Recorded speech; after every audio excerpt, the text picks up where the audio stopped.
আসসালামু আলাইকুম ওয়া রাহমাতুল্লাহি ওয়া বারাকাতুহু। আলহামদুলিল্লাহি ওয়াহদা ওয়াসসালাতু ওয়াসসালামু আলা মান লা নাবিয়্যা বা'দা আম্মা বা'দ। عن ابي هريره رضي الله تعالى عنه قال قال رسول الله صلى الله عليه وسلم يسلم الراكب على الماشي والماشي على القاعد والقليل على الكثير رواه البخاري والمسلم।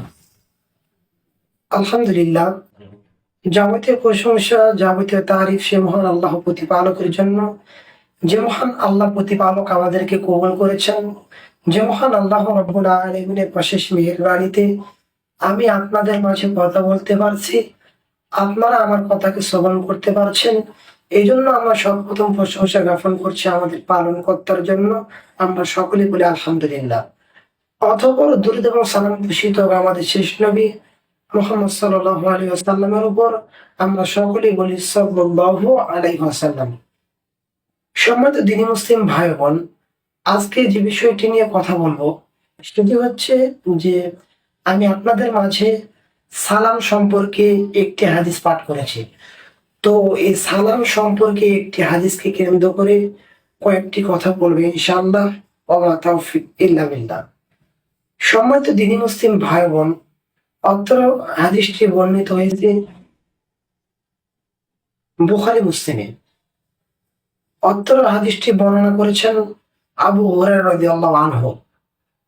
তো আবু হুরায়রা রাদিয়াল্লাহু আনহু তিনি বলছেন, ক্বাল রাসূলুল্লাহ সাল্লাল্লাহু আলাইহি ওয়াসাল্লাম, রাসূল মুহাম্মদ সাল্লাল্লাহু আলাইহি ওয়াসাল্লাম তিনি বলছেন, ইউসাল্লিমু রাকিবু আলাল মাশি, আরোহী ব্যক্তি সালাম দিবে হেঁটে চলা ব্যক্তিকে, ওয়াল মাশি আলাল কাওয়াইদি, আর হেঁটে চলা ব্যক্তি সালাম দিবে বসে থাকা ব্যক্তিকে, ওয়াল কলিলু আলাল কাসির, আর অল্প সংখ্যক লোক সালাম দিবে বেশি সংখ্যক লোককে। সম্মানিত দ্বীনি মুসলিম ভাই বোন, রাসূল মুহাম্মদ সাল্লাল্লাহু আলাইহি ওয়াসাল্লামের অত্র হাদিস যেটা প্রমাণিত হয় সেটি হচ্ছে, অত্র হাদিসে রাসূল মুহাম্মদ সাল্লাল্লাহু আলাইহি ওয়াসাল্লাম তিনি বলছেন যে আরোহী ব্যক্তি সালাম দিবে হেঁটে চলা ব্যক্তিকে, আর হেঁটে চলা ব্যক্তি সালাম দিবে বসে থাকা ব্যক্তিকে, আর অল্প সংখ্যক লোক সালাম দিবে বেশি সংখ্যক লোককে। এটা হচ্ছে রাসূলের হাদিস।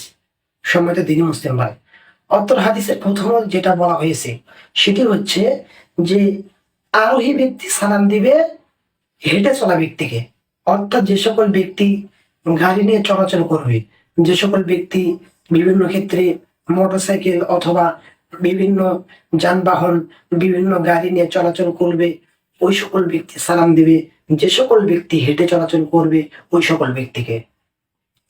আর যে সকল ব্যক্তি পায়ে হেঁটে চলাচল করবে ওই সকল ব্যক্তি সালাম দিবে ওই সকল লোককে, যে সকল লোক রাস্তাঘাটে বসে থাকে তাদেরকে। অর্থাৎ হেঁটে চলা ব্যক্তি সালাম দিবে বসে থাকা ব্যক্তিকে। এটা হচ্ছে রাসূলের হাদিস। এরপরে তৃতীয় অংশে যেটা বলা হয়েছে সেটি হচ্ছে যে অল্প সংখ্যক লোক সালাম দিবে বেশি সংখ্যক লোককে। সম্মানিত দ্বীনি মুসলিম ভাই, আপনাকে আমি কি দ্বারা বোঝাই? আরেকটি বিষয়, দুঃখজনক বিষয় হলো সত্য যে আপনার আমার মধ্যে এই সালামের প্রচলনটা নেই। আপনার আমার মধ্যে সালামের প্রচলন ঘটাতে হবে। সম্মানিত দ্বীনি মুসলিম ভাই, বলছিলাম আপনাকে সালাম সম্পর্কে একটি হাদিস। তো অত হাদিসের শিক্ষণীয় বিষয় যেটা আপনাকে বুঝতে পারি সেটি হচ্ছে যে আপনাকে আমাকে যখন দুনিয়াতে আমি কোনো গাড়িতে চলাচল করব, যখন দুনিয়াতে কোনো যানবাহনে চলাচল করব, তখন সেই ক্ষেত্রে আপনাকে আমাকে সালাম দিতে হবে যে সকল ব্যক্তি পায়ে হেঁটে চলাচল করতেছে। আপনার আমার যে দিনী ভাই বোন রাস্তাঘাটে চলাচল করতেছে, সেই ক্ষেত্রে আপনাকে আমাকে ওই সকল দিনী ভাইদেরকে সালাম প্রদান করতে হবে। দিনী বোন এবং দিনী ভাইদেরকে সালাম প্রদান করতে হবে যারা পায়ে হেঁটে চলাচল করতেছে।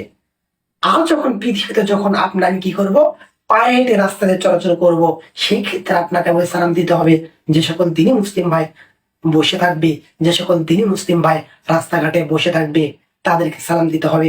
হতে পারে বিভিন্ন স্থানে বসে থাকবে, এটা হতে পারে। অর্থাৎ দুনিয়াতে যখন আপনার যে রাস্তা দিয়ে হোক, যখন আপনার পায়ে হেঁটে যাব, তখন আমি যদি দেখতে পারি কেউ সেখানে বসে রয়েছে, কেউ ওই রাস্তায় বসে রয়েছে, তখন আপনার আমার উচিত ওই ব্যক্তিকে সালাম দেওয়া। এটি হচ্ছে রাসূলের হাদিস। আরেকটি হচ্ছে যে অল্প সংখ্যক লোক বেশি সংখ্যক লোককে সালাম দেবে সম্মানিত দিন মুসলিম ভাই, আমি ধরুন আমি অর্থাৎ ধরুন আপনি এবং আপনার সঙ্গী এক রাস্তা অতিক্রম করতেছেন, সেখান থেকে দেখতেছেন যে 5-6 জন লোক তারা রাস্তা দিয়ে চলে আসতেছে। সেই ক্ষেত্রে উচিত আপনাদেরকে তাদেরকে সালাম দিতে হবে। যেহেতু আপনারা 2 জন, তারা 5 জন। হাদিসে বলা হয়েছে অল্প সংখ্যক লোক সালাম দিবে বেশি সংখ্যক লোককে। এই জন্য উচিত, যেহেতু আপনারা 2 জন, আপনাদের 2 জনকে সালাম দিতে হবে ওই 5 জন ব্যক্তিকে। এটি হচ্ছে রাসূলের হাদিস। তাই আসুন, মহান আল্লাহ সুবহানাহু ওয়া তাআলা যেন আমাদেরকে অত্র হাদিসের প্রতি যথাযথভাবে আমল করার তৌফিক দান করে দেন। আমরা সকলে বলি আল্লাহুম্মা আমিন। আল্লাহর নিকট এই দোয়া করছি, আল্লাহ রাব্বুল আলামিন যেন আমাদেরকে প্রত্যেক কথা বলার পূর্বে, প্রত্যেককেই অন্য কোনো ব্যক্তির সাথে কথা বলার পূর্বেই যেন আমরা সালাম প্রদান করতে পারি। আল্লাহ তাআলা আপনাকে আমাকে সেই তৌফিক দান করে দিন। আমরা সকলে বলি আল্লাহুম্মা আমিন। এই বলিয়া সংক্ষিপ্ত কথা এখানে শেষ করছি। ওয়া আখিরু দাওয়ানা আলহামদুলিল্লাহি রাব্বিল আলামিন। আসসালামু আলাইকুম ওয়া রাহমাতুল্লাহ।